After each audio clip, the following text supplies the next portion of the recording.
Hi, my name is Lauren Romanoff and I am a chef here in my city of Chicago, Illinois.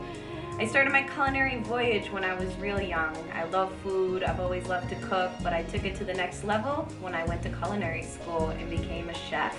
I had the fortunate experience of doing my culinary internship in Barcelona, Spain, which took my passion and my love for food to the next level.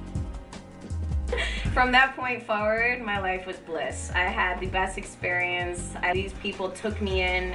They taught me everything they knew. I learned pastries. I learned what love for cooking really was.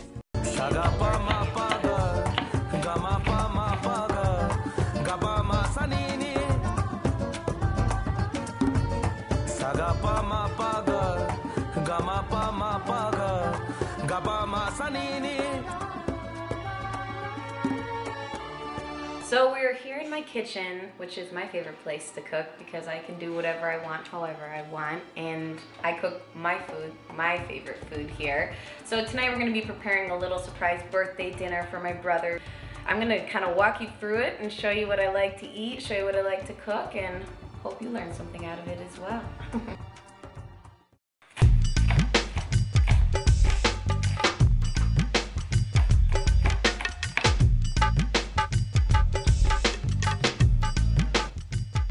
First is making pine nuts that are going to go with the appetizer, but not just regular pine nuts.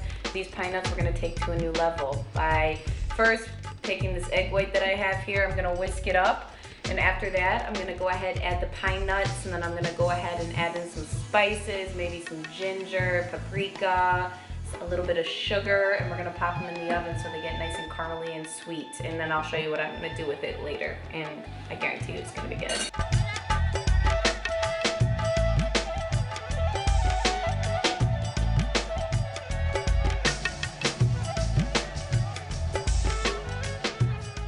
Spread them out so when they roast evenly.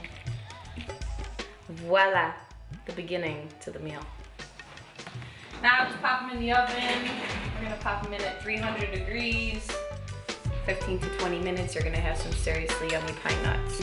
You know, the way I cook is you always want to kind of think about timing. So these I know take 20 minutes, so I'm gonna pop them in first, and then I'm gonna move to my paella, which is gonna take about 45 minutes, but needs to sit. So we might as well get that going, and then we can keep doing stuff throughout the kitchen to kind of make the meal go at a better pace. I've got all the onions coated in here. We're just gonna let those cook for about 5 minutes. You want them to become translucent. Let's go ahead and check on our pine nuts under here. Oh, see, that's so nice. You see how these are starting to form? What we're gonna do is we're just gonna take this offset spatula here, kind of see how they're starting to get that really nice color to them. What we're gonna do is I'm gonna stick them back in the oven, but what I'm gonna do this time when I stick them back in the oven is I'm actually gonna just turn the oven off and stick them back in to keep them warm. Cook for another 5 minutes, but the oven's off. It'll just be the remaining heat that's gonna have them cook.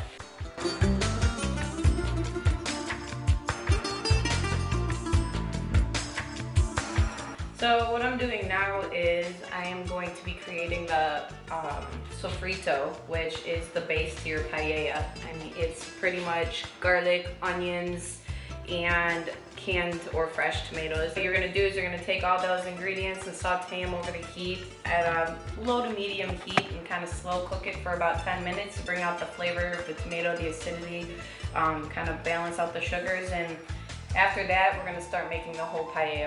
So what I've done is I've added the chicken, shrimp in the shell. I like the flavor that it gets, and I like the whole act of using your fingers to take apart the shrimp out of the shell. I think it's just kind of creates the feel of the eating, makes it a little more fun. So now what I'm gonna do is usually the chefs go ahead and put the mussels right in and it opens up naturally, but I like to saute them off, cook them off real quick in the white wine and open them up, and then I place them in here, and then we have paella. So here we go. This is the finished, final, beautiful product of paella that we have here, sitting, waiting, ready to eat.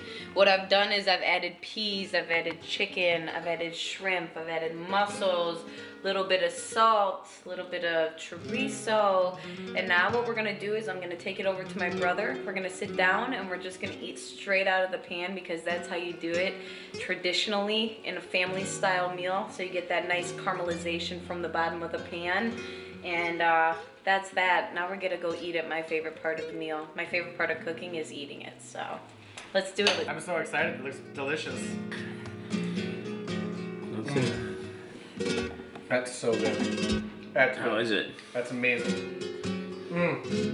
All the flavors come together. There's so many different layers of flavors. So the beauty of cooking, the beauty of what I do is moments like these. Watching someone else eat your food, enjoying your own food, and just being happy in the moment. Hey guys, it's me, Lauren Romanoff. I'm back, and I'm back here in front of Kendall College where my journey began. Kicking it old school today. What we're gonna do is we're gonna take you into the kitchen today and we're gonna cook up some soup. I'm gonna teach you guys a little bit of the simplicity of cooking, my style of cooking, but here where it all began. So welcome to Kendall College. Let's go in and do what we do best. Let's cook a good meal. So today we're gonna go ahead and do something a little bit different than we've been doing. As you saw, we did a paella last night and that was delicious and turned out great, but today we're gonna go to something a little more simple, a soup.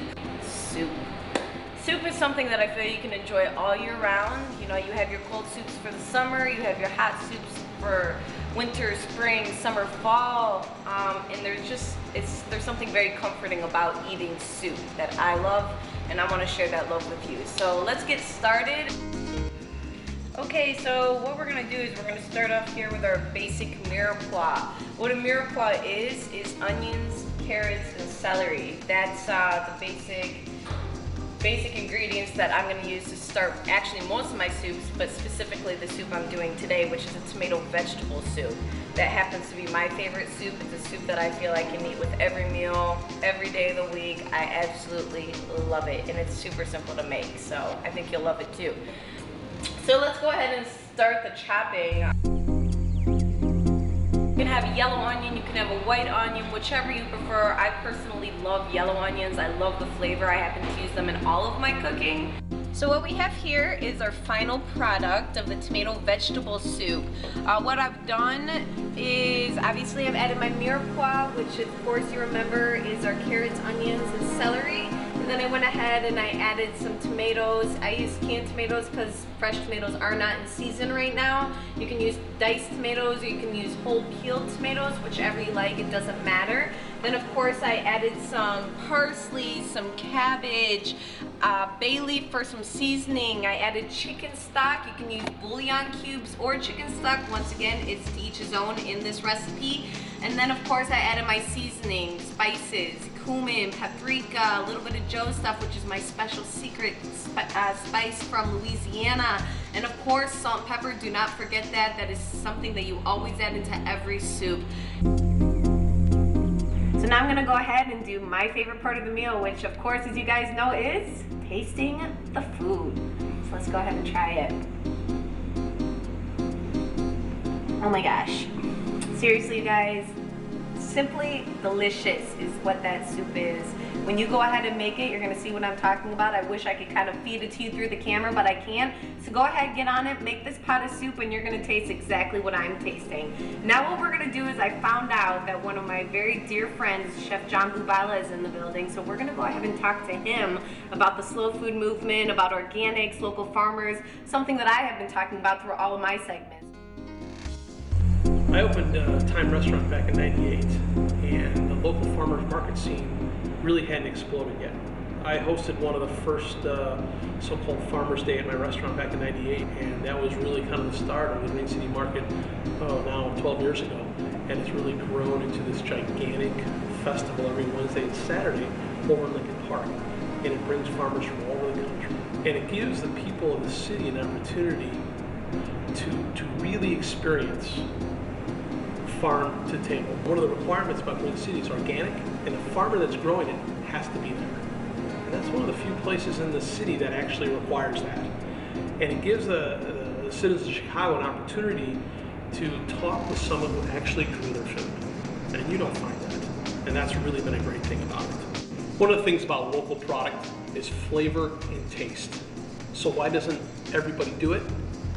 Sometimes cost is a factor. But in a contrived sense, the more people buy local, the more people will grow local. So it only makes sense to buy local. Do you want to pay $5 a pound for something as opposed to $2 a pound from California? Large carbon footprint, stuff's picked raw, unripe, supposedly ripens in transport. We're buying local, Green City Market. You're at the market with the farmer who picked it at its peak ripeness, flavor, and taste, because he knows he's going to sell that today. So you have a beet or a squash or a tomato, you can't beat that coming from California. I don't care how ripe it is. Mass produced, local grown, sustainable. There's no contest, because all you have to do is close your eyes and put it in your mouth. You will know the difference. And I think what's happening now is people understand the benefits of local sustainable agriculture, and they're trying to make a difference any way they can. Hi everyone, I want to thank you so much for joining me for my show. I hope you all learned something, how to make a killer tomato soup, how to make a great delicious paella, and most importantly, how to go ahead and shop at your local markets, use your local farmers, and make it a family experience while making your meal. Of course, we want to go ahead and thank Chef John Bubala, who joined us and shared his knowledge with us about the local farmers, local wineries, and how to be sustainable. And also, of course, we want to go ahead and thank Kendall College. Thank you so much for letting us come back and work in your kitchen. It was a pleasure. And thank you all for watching me, and I hope to see you next time. I'm Lauren Romanoff. See you on my next show.